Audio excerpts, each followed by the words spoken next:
Back in '09, I was a wildland firefighter. I was on an engine crew that consisted of myself, a 20-year-old female, and 2 other firefighters.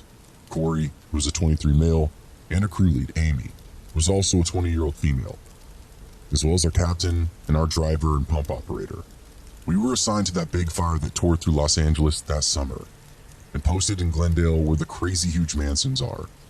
This random civilian one day comes up walking and says he sees smoke in the dried riverbed just down a ways. As the closest engine, it's our responsibility to go check it out. So Corey, Amy, and myself are sent out with our line gear. And the guy says he'll be right back. He needs his Camelback, which was weird since he was carrying a big jug, but whatever. He takes us to the edge of what is essentially a ravine and shows us this rope that we have to rappel down. Being young and dumb and loving our jobs, we just go for it. We end up in the riverbed and the banks are like 15 feet above us, with no way out but to walk a couple of miles back around. We realize this was all a huge mistake, but can't back out now, so we head on down the river. As we're walking behind this guy, we realize that his Camelback has no water. In fact, it has no hose, and he's still carrying that jug. He's also got this camera around his neck. He's going on, babbling about random stuff, and then suddenly says, "I look just like his daughter's friend from middle school, who used to hang out at his house and then one day stopped coming over. I look so much like her that he wants a picture of me." I insist on a group picture and Corey steps up, but the guy says no, only the girls, the bunnies, then winks at Amy and I. Luckily, Corey jumped in the picture anyway and stayed by our side.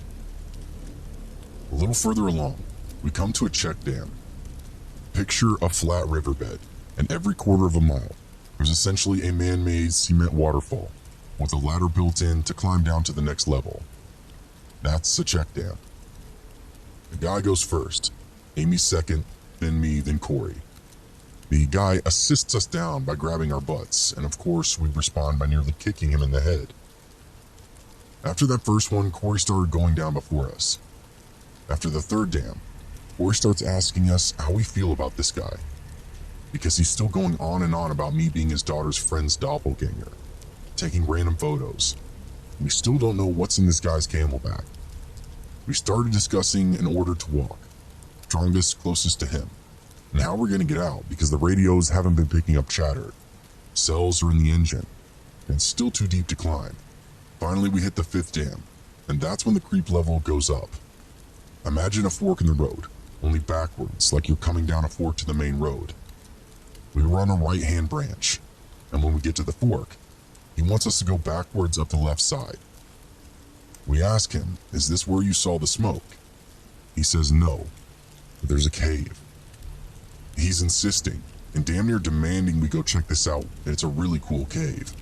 Then starts calling me by this other girl's name and says he wants to take pictures of the firefighters in the cave. Nah, bro. At that moment, we hear radio chatter. It's not our crew, but we're catching a repeater on a different canyon and can tell by squad names, but he doesn't know that. We make up some excuse that they're trying to hail us and it sounds important, then pretend to key the mic and talk back. We rush along another half mile and finally see a low spot to climb out. He's behind us, and after we call the engine to get us, he's still hanging around asking us to go back down the river. But as soon as the engine pulled up, he took off. So yeah, I'm not really sure what this guy was up to. It's not as scary as the other stories you've read on here, I'm sure, but I don't know, man. That whole thing was weird. And I can't stop thinking about what would have happened had we not left when we did.